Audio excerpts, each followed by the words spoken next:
You are tuning in to Agenda AWANI with me, Cynthia Ng. In this episode today, we'll be taking a closer look at the escalating tension between China and the US and its impact on the region.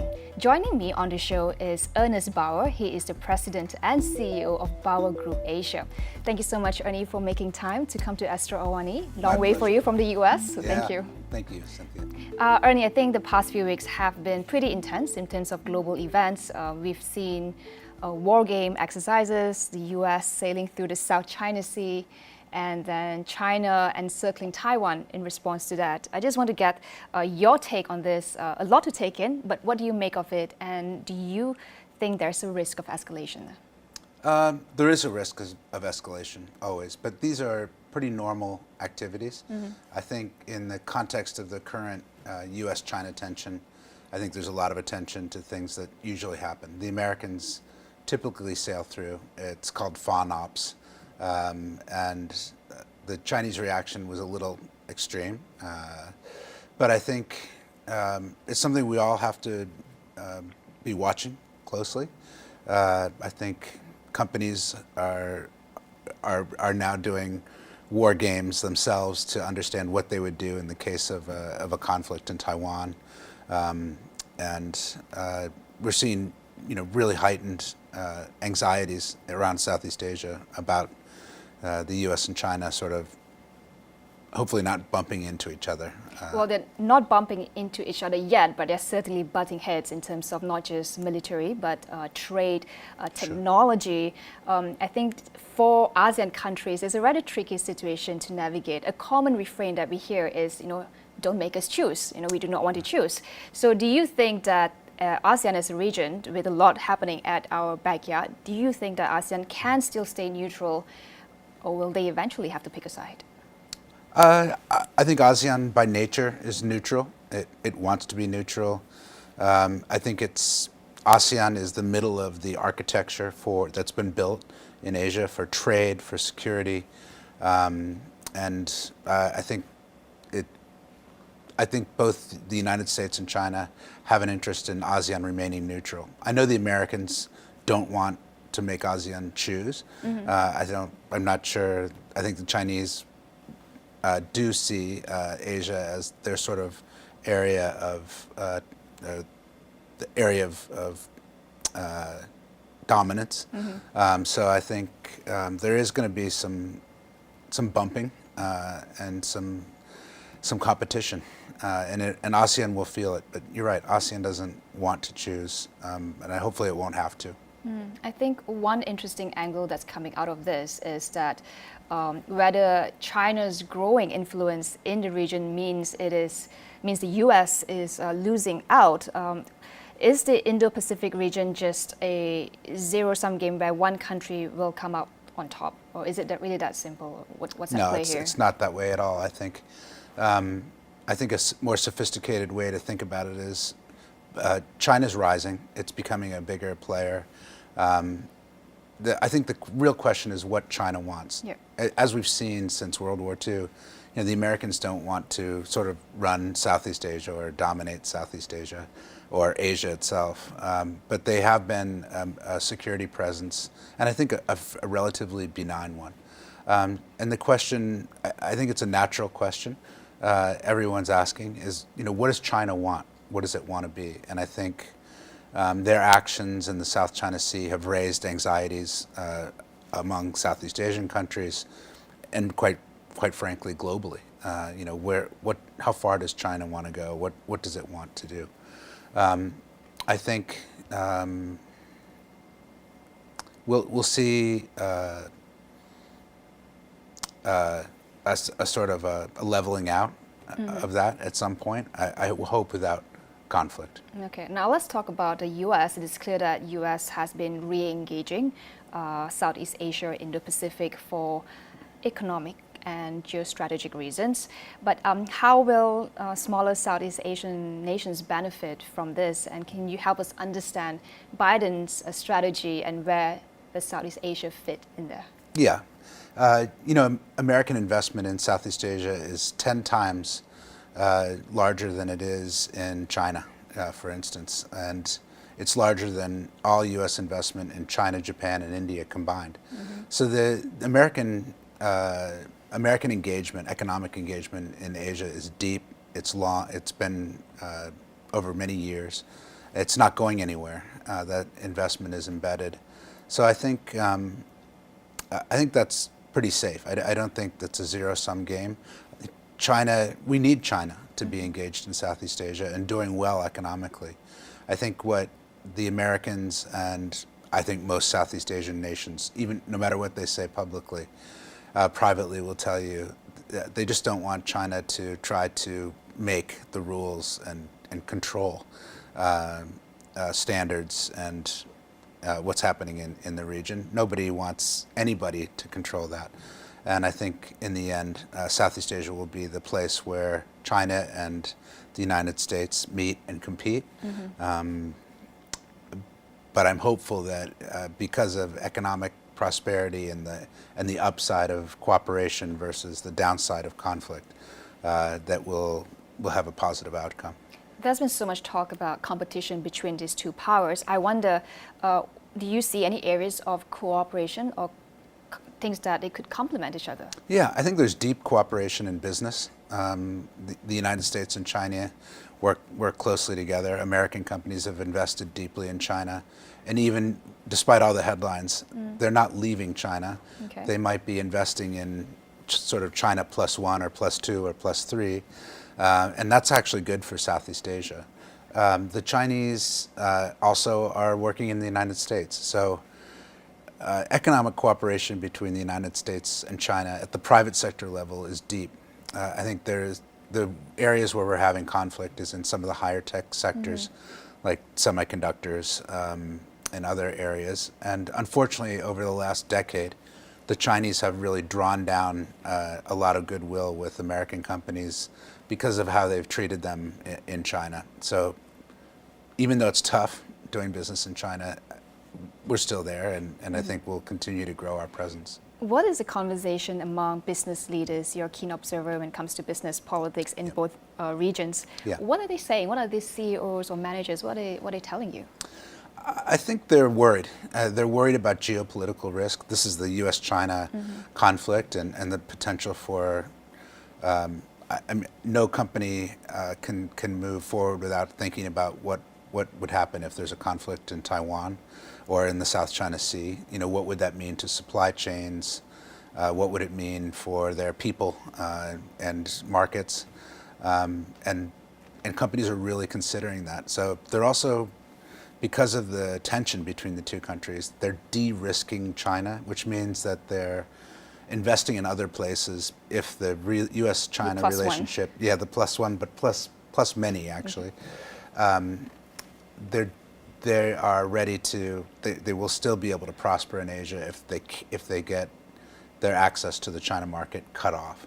And I think Chinese companies are also planning that, and that's also been good for Malaysia and Southeast Asia, because a lot of the Chinese private companies have been moving down here and building sort of a local presence, trying to be more Southeast Asian than PRC Chinese, which is actually a pretty smart move. Okay. I want to get to that a bit later on in the Okay. show. I do want to bring up, since we're talking geopolitics, U.S.-China, Yeah. I think one thing that's worth discussing is Biden's launch of the Indo-Pacific Economic Framework for Prosperity, or IPEF, in Yeah. short last year. He launched it in May.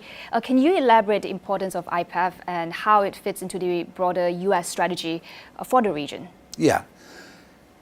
The Biden Asia team is probably, if I had to pick sort of an all-star team of American experts and officials who know Asia and are highly capable, a lot of those people are on Biden's team. So it's a very good team. They know Asia fairly well.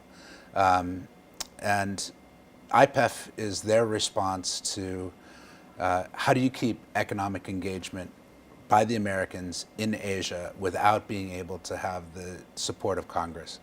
So politically, there's no chance, I think, in the near term for the Americans to be able to negotiate a new trade agreement or commitments on trade and economics that require the passage of laws or the approval of Congress. And that's because, unfortunately, in the United States, trade and Asia politically have become sort of a bad word because of the rising conflict with China. And it's an oversimplification, but it's a state of it's the state in which we're in right now. And there's of course concern about the longevity of IPEF, taking into account the presidential elections next year. We know that during Trump's time there was a disengagement toward this region, and how would the U.S. convince IPEF and its partners in that sense? Yeah, I actually think I'm concerned about it. IPEF is a policy. It's not a law. It has no. It's the Biden administration's approach. So to be fair, Asian countries that are worried about the longevity of IPEF, should there be say the Republicans win in 2024 in the United States, and depending on who's president, they could easily say we're not going to do IPEF. We're backing up. We'll negotiate something else. I think that would be deeply troubling for Asian partners who've really reached out and to try to keep the Americans economically engaged. And I think there'd be very deep disappointment here, and that's disappointment building on the disappointment when the Americans, when Trump was elected, and his first act was to say that the Americans would not be involved in CPTPP. I think at this point in time, Biden is still pushing aggressively for IPEF. I think the last talks he had was in Bali in March. But so far, there haven't been many details or substance shared about the initiative.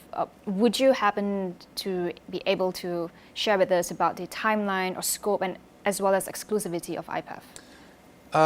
Yeah, IPEF covers several sectors. I think probably one of the highlights is digital. I think it's probably got the most likelihood of success, where countries in IPEF are negotiating and they can agree or disagree. So you don't have to make a commitment to IPEF. It's an opt-in structure. It's an opt-in structure. I think But that's one of the criticism as well, because it's an opt-in structure. Yeah, exactly. To be honest with you, it's a very weak substitute for substantive trade agreements like the TPP or RCEP, which is designed for Asia. But I think Asia knows, the rest of Asia knows, it's the best the Americans can do right now. And the Americans know that they've got to stay engaged economically at a policy level with Asia, because that is the foundation of a strong security presence.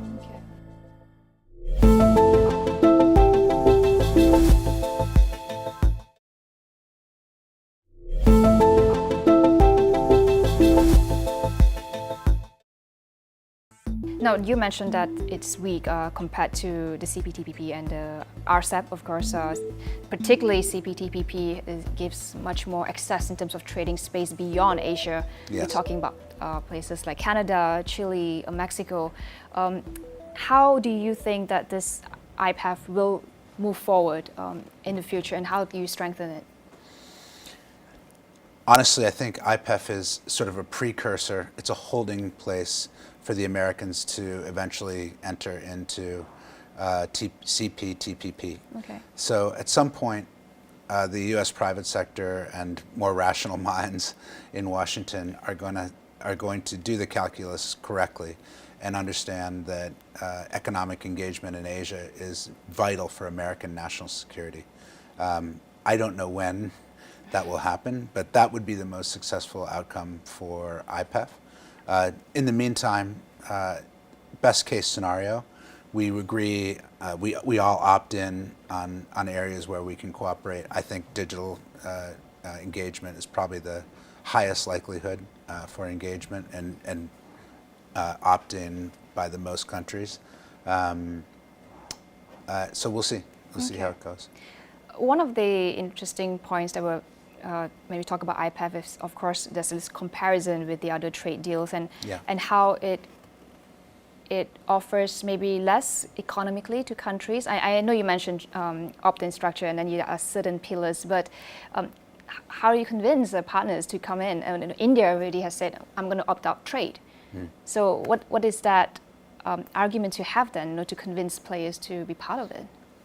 I think it's a great question. I mean, the Americans want to talk about things like labor rules and environmental standards, but you really, to do those things in Asia, it's just much more transactional. You've got to offer market access, sustained market access, and I think that's the carrot that America needs to offer. It's the carrot that America can't offer without approval of Congress. So it's not included in IPEF, and that's the weakness, I think, of the approach. But again, I think the value of IPEF is it's a political commitment and a statement of American commitment to economic engagement in Asia, and it's the best that the current government in the United States can do. Okay, well, thanks for your insights on that. I'd like to shift our focus to Malaysia specifically. Okay. It's interesting to consider the country under the new administration, under Dato' Sri Anwar Ibrahim. Do you like what you're saying so far in terms of our investment policies and also engagement with our partners? Yeah. First of all, I really like Malaysia. I've spent over 30 years, working on trade and investment between the United States and Malaysia and with ASEAN. I think I'm a real optimist about Malaysia generally. But the truth is that Prime Minister Anwar is pretty new. He's inherited an economic system that is very siloed in ministries. And I think having talked with him and some of his economic cabinet members while I've been here over the past week, I think he does have intention to try to streamline decision making, look for more coordination between ministries, and drive some strategic sectors forward, such as semiconductors, data centers, some clean energy, healthcare. These are really good ideas. I think in the near term, my estimation is, or understanding is, that he's got to watch after the domestic political store until elections, the upcoming state elections happen, and then he can sort of deepen his focus on advancing the economic competitiveness of the country. Okay, now speaking of economic competitiveness, what do you think are some of the quick wins that Malaysia can focus on in the near term? Sorry, I didn't hear the... Okay, what are some of we're speaking about economic competitiveness. Yeah. What do you think are areas that Malaysia can focus on in the near term as quick wins? Quick wins. I think a clear quick win is education. Malaysia needs more trained talent. There are really good schools here. Minor changes to the immigration rules and allowing foreign students to, for instance, stay for a couple of years after they finish their degrees here, rather than leaving immediately after they finish their degrees, and you have that giant brain drain. That's a real loss. I think, so on education, there's a quick win there. The other one is semiconductors. Malaysia's semiconductors contribute over 7% of Malaysia's GDP. And Malaysia right now is the premier place in the semiconductor supply chain for the back end or the packaging and assembly part of the semiconductor sector. So if Malaysia can focus on allowing more foreign talent who are highly trained, these are engineers, PhDs, master's degree students who have the technical capabilities to work in that sector and move Malaysia up into the next level of semiconductor fabs. There's a great opportunity right now because the semiconductor companies are looking for places in the world that aren't China, and China's looking for partners because they're going to have to build their own architecture outside of the architecture that the United States is leading and the four-chip alliance. So there's competition, and Malaysia could win on both sides if it plays its cards right, but it has to tweak some of its policies to be able to do that well. Now, speaking of competition, like you mentioned, our neighboring countries, so Vietnam, of course, is one. Indonesia really focused on getting in this foreign direct investment. But where do you think Malaysia has the appeal, or what could attract foreign investors to come here for long term? Yeah. Well, first of all, let's be honest. Malaysia has done very well in foreign investment over the years. Of late, it's fallen behind. I think it's fallen behind competitors who have focused on it. I think Malaysia's been focused on Malaysia and its domestic politics, and meanwhile, Vietnam is focused completely on building the economics and attracting foreign direct investment. It's also a one-party system, so when they make decisions, it's top-down. Yep. Here, there's hasn't been that level of focus, and I think Malaysia has been losing out a little bit, but over too many years. And I think if you lose out a little bit over too long a period of time, you find yourself pretty far behind. And I think that's my greatest fear about Malaysia's competitiveness. It's got to get back in the game. It's got to get back in the game soon. Do you think Malaysia can bounce back from that? Absolutely. I think Malaysia is very resilient. People want to be here because of where Malaysia is. What do we have going for Malaysia? Geographically, Malaysia is the bullseye of global competitiveness. It's where it's where the Pacific and the Indian Oceans meet. It's where the growth is. It's in the middle of that. It's multicultural. It is in a place that's relatively safe from foreign, it's not foreign, but natural disasters. So geographically, climate-wise, it's stable. Get the government right and get governance right, and get back to focusing on economic development as a priority. And Malaysia there's a lot of money that wants to come here, and it hasn't given up hope. Well, certainly our new government they've been saying that, okay, we are really open for business, and I'm not sure if you heard Anwar recently came back from his China trip and pledged 170 billion ringgit in investments, pledged, the keyword here. Yeah. But I do want to get your thoughts, speaking to business leaders. Malaysia wants the investment, but are we sending the right message to them? What do they want to hear for them to feel confident enough to put their money in this country for a long period of time? They do want to come. I thought the China trip was good for Malaysia. We all know that the Chinese MOUs rarely come through to the level that they're committed. But China is serious about Malaysia. It wants to invest here, and it is investing here. So that's good for the country. It's actually good for everybody who's doing business here, including American businesses. I think the signals it should send is we're open for business. We're going to have continuity of policy. We will coordinate our economic policy between ministries. Right now, it's really hard for investors. They get sort of turned around to one ministry and then another ministry, and it's hard to get all these answers. And then you have to go to the state level and get approval for water or electricity or land.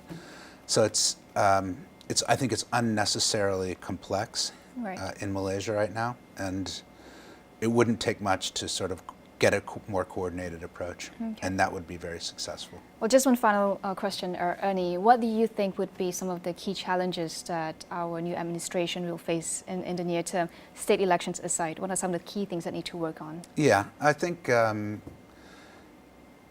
confidence. I mean, I think you've got to convince Malaysians first, and then the rest of the world, that you're going to have a government that is going to govern Malaysia for several years and has the time to implement sort of an economic policy that has continuity. I know that Anwar and the members of his cabinet, I know they know what to do. The question is, can they do it? So the biggest challenge, I think, is Malaysia's bifurcated politics, the rise of an opposition that will challenge any policy that you put forward. They've got to have the confidence to implement those policies, and then they'll see a giant boost of jobs, prosperity, access to foreign markets. All these things will be really good for Malaysians, and I think it'll create a great boost for Anwar and his government.